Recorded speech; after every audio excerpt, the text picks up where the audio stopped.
Good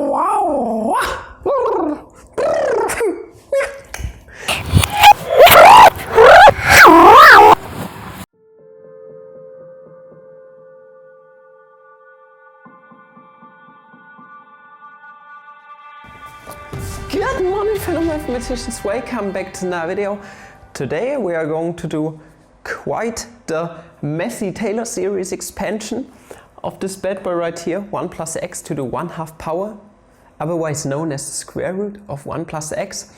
If you were a first year and you had this thing, then, well, it was probably quite a struggle, because for first years, this Taylor series might be pretty hardcore. And after doing this one right here, we are going to do a slightly easier variation on 1 over square root of 1 plus x. So that one's actually a little bit easier than this one. Let us dive right in. So as always, we want to find the Maclaurin series expansion at 0 right here. And at first, let's take a look at any pattern that we can find while differentiating this function right here. So I want you guys to remember that square root of 1 plus x is nothing but 1 plus x to the 1/2 power. So what happens if we, when we do the first iteration of the derivative?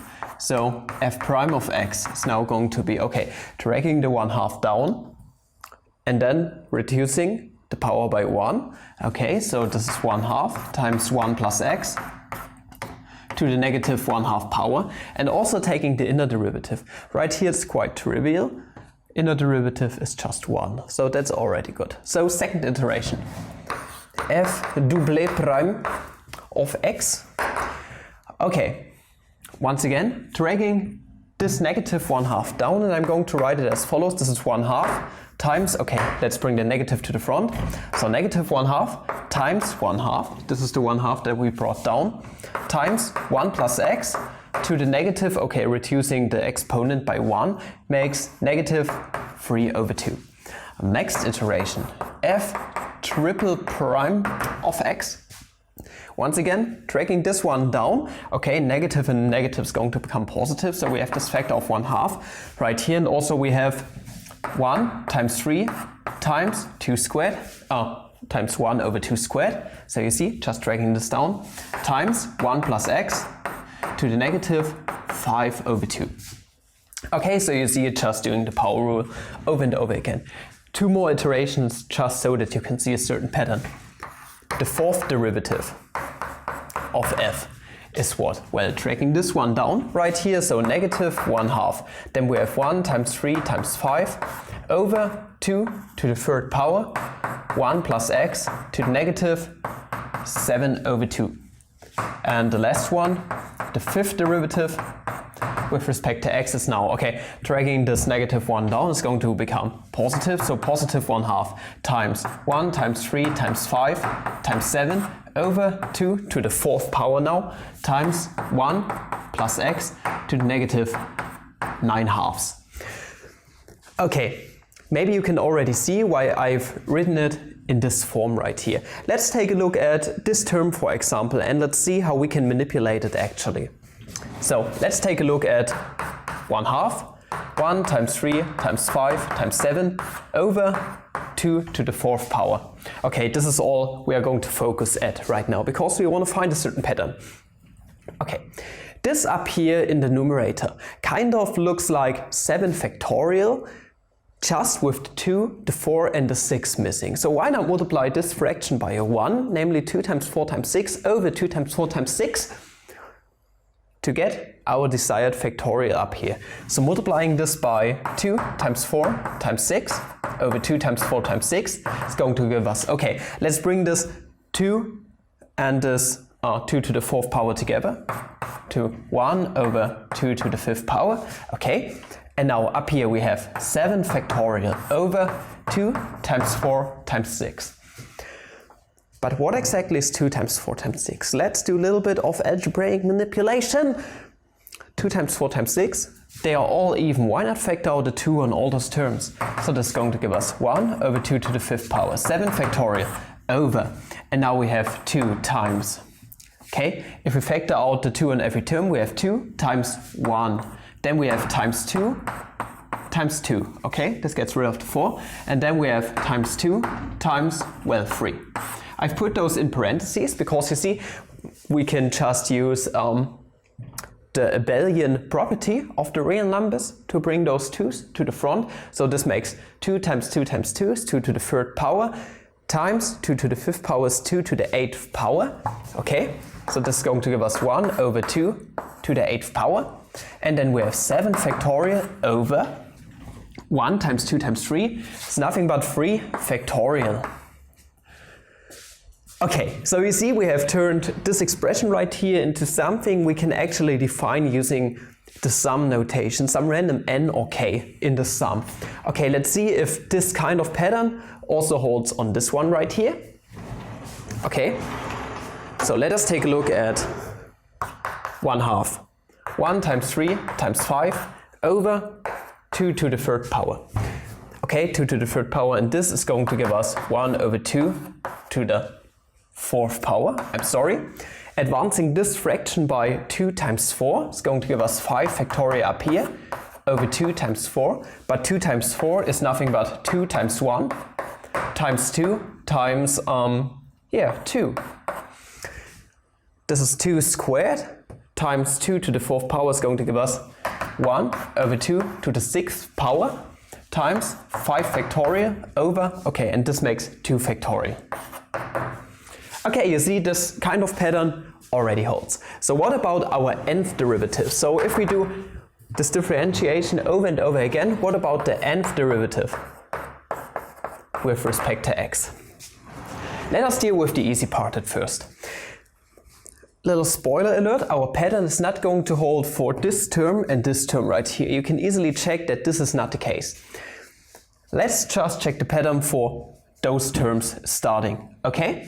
So right here we have the second derivative of f, but we have a -1 right here, meaning it's once again an alternating series, but on every even derivative we need to get a -1, meaning we have to have a -1 to some, well, in this case n plus 1th power or n minus 1th power, it really doesn't quite matter.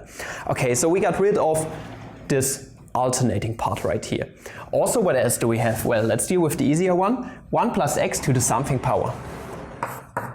1 plus x to the negative. Okay, it's always something over 2 right here. But what else do we have? So on the second derivative, we have a 3 up here, okay? On the third derivative, we have a 5 up here, meaning we have kind of something like 2 times n minus 1, so 2 times 2 gives us 4, minus 1 is going to give us 3. Same spiel here, here and here. So you see, we're going to get 2 times n minus 1 up here. Okay, the easy part is done. What about the rest? Okay, let us take a look at, well, for example, this one right here. And what about those 2's down here in the denominator? Okay. On the fourth derivative, we had 2 to the 4th power, and then we had 2 to the 6th power, 2 to the 6th power. Meaning, this is nothing but, well, we are going to take 2 times n, making 8, minus 2. Here, we had 2 to the 5th power, okay? But after manipulating, we had 2 to the 8th power down here, 5th derivative, and 2 to the 8th power. Meaning we had 2 times 5, minus 2, okay? So we have something over 2 to the 2n minus 2 power. You can turn this into 2 to the 2 times n minus 1th power if you want. Okay, like I said, this is quite a horrible Taylor series expansion, but it's kind of fun finding out those patterns. Okay, what else do we have? We have this chunk right here in the denominator, 3 factorial. 3 factorial was corresponding to the 5th derivative. Well, what would this be? This is something like n minus 2. Okay, n minus 2 factorial does this whole. Okay, so we have a 4 right here. And then we had 2 factorial here. This is 4 minus 2, n minus 2. So down here we have n minus 2 factorial.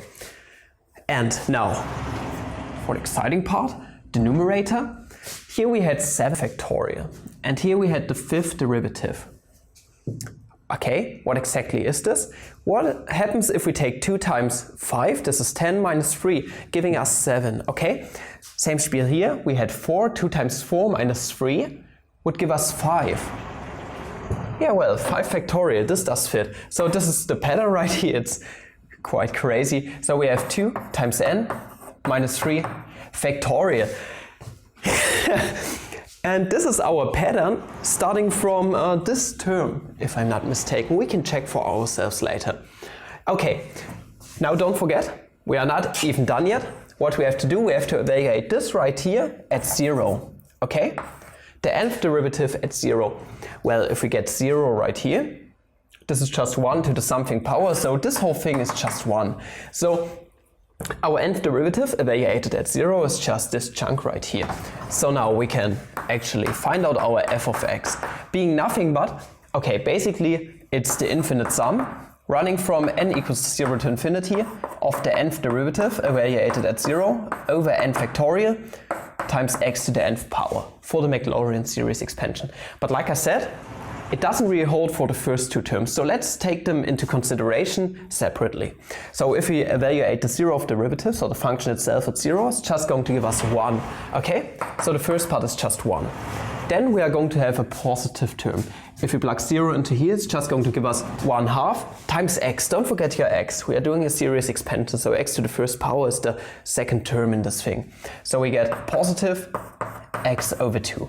Then we can actually start off with our main series representation. So adding an infinite sum running from n being equal to, okay, 0th term, first term, second term, n equals to 2 to infinity of, and now we can just plug all the chunk into here. Then we are going to get -1 to the nth power. Then we have 2n minus 3 factorial over, don't forget your n factorial down here. Then we have 2 to the 2 times n minus 1th power, and then times n minus 2 factorial times x to the nth power.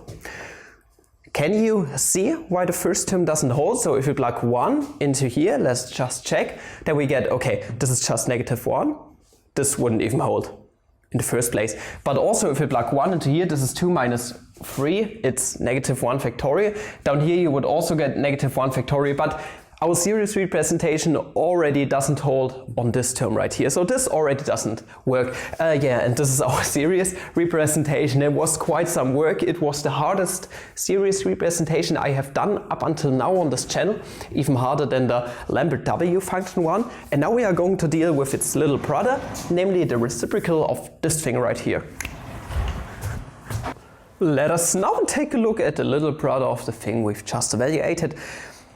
As you might notice, I've written out a few things, and you see, all those derivatives are nearly the same as before, just with a little difference. So we got rid of the 0th term, we shifted everything a bit to the right, you could say. Also, everywhere on those derivatives there's a factor of 1/2 missing, just because we didn't differentiate square root of 1 plus x. Okay, so you see, those are the derivatives, and just like before, we just want to make sure that we can find a certain pattern right here, advance those fractions in a really nice way, such that we can express all those terms with respect to k, n, gamma, sigma, whatsoever. So let's just start here, for example. Once again, we want to advance those fractions. So let's take a look at 1 times 3 times 5 times 7 over 2 to the 4th power. Well, advancing this by 2 times 4 times 6 to get our remaining middle pieces, those even pieces of the factorial. So 2 times 4 times 6 over, what is 2 times 4 times 6? This is nothing but 2 times 1 times 2 times 2 times 2 times 3.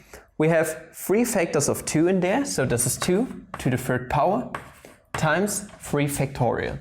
Just what we did before.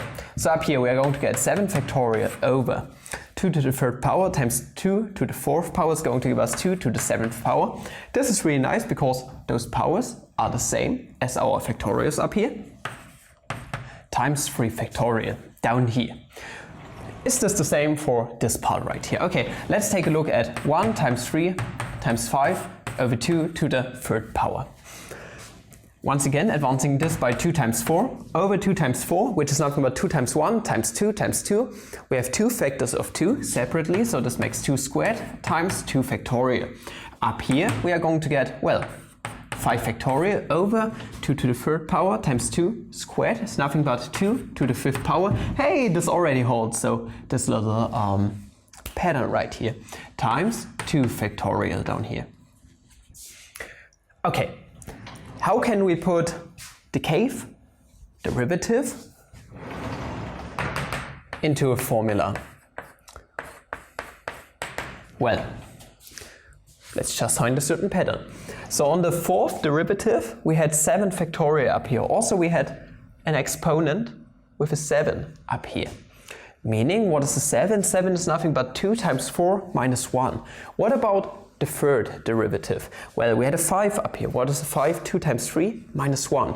So this is just going to be 2 times k minus 1 factorial over 2 to the 2k minus 1 power.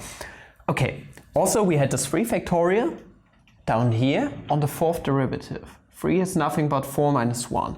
We had 2 factorial on the 3rd derivative, meaning 2 is nothing but 3 minus 1. This is going to give us k minus 1 factorial. Also, we had, well, negative 1, not negative 1, negative 1, positive 1.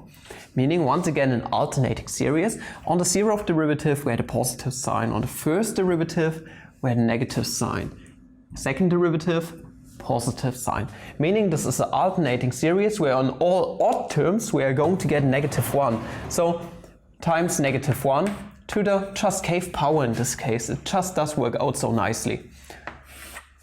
Also we have this times 1 plus x to the something power, but if we evaluate those derivatives at 0, just like with the power series before, this is just going to be 1 to the something power is just 1 everywhere. That works out quite nicely. So what is our Taylor series expansion? F of x can be expressed as. Spoiler alert, once again this right here doesn't work out for the first term just because of this 2 right here. For the 0th term, I'm sorry. So if we plug 0 up here we get 1 over 2 to the negative 1th power is 2. But if we evaluate this 0th term at 0, well, this is just going to be 1. 1 is not equal to 2. Nah. Only modulo. No, it just doesn't work out. It just doesn't work out. It's modulo 1. There it does turn out. Everything's 0 there. So yeah, never mind. So meaning our first term is going to be separate plus a sum running from, okay, k equals to 1 in this case, to infinity of this whole chunk over k factorial times x to the k power. So this is negative 1 to the k power. 2k minus 1 factorial. Over, okay, we are going to get 2 to the 2k minus 1 power, k minus 1 factorial times k factorial times x to the k power. If you want to be an ultra cool boy, really cool gangster boy, you can turn this k factorial into k times k minus 1 factorial and distribute this k minus 1 factorial into the other one to get k minus 1 factorial squared. This notation fucking sucks, no one uses something like this. So let's just leave it how it is. And yeah, then we are done. I leave it as a little exercise to the reader. We need this for another video. And not to the reader, maybe to the reader, no, to the video viewing boy out there, to replace this x by 1 over x squared. And evaluate this Taylor series as a Laurent series expansion at infinity. What you can do to make things easier for you is to just replace this 1 over x squared by y squared. And it's the same task by evaluating this at 0 then. It's going to be quite a mess, but we need this for our video. And like I said, do it at home. It's a little exercise. If you did enjoy this video, please like, subscribe, and recommend the channel if you like. My new Valentine's collection is already out and my fundamental theorem of engineering stuff too. So make sure to check that out. If you want to support channel, you can support channel on Patreon by buying the merch or visit my website, for example. That's also already some support. And yeah, up until the next video, have a square rooty day, I guess. See ya! Er posiert. Du sollst doch spielen. Du, nicht dort. Spiel. Ja, prima Spiel. Du bist ein Dödel. Spiel. Spiel. Oh, lustig.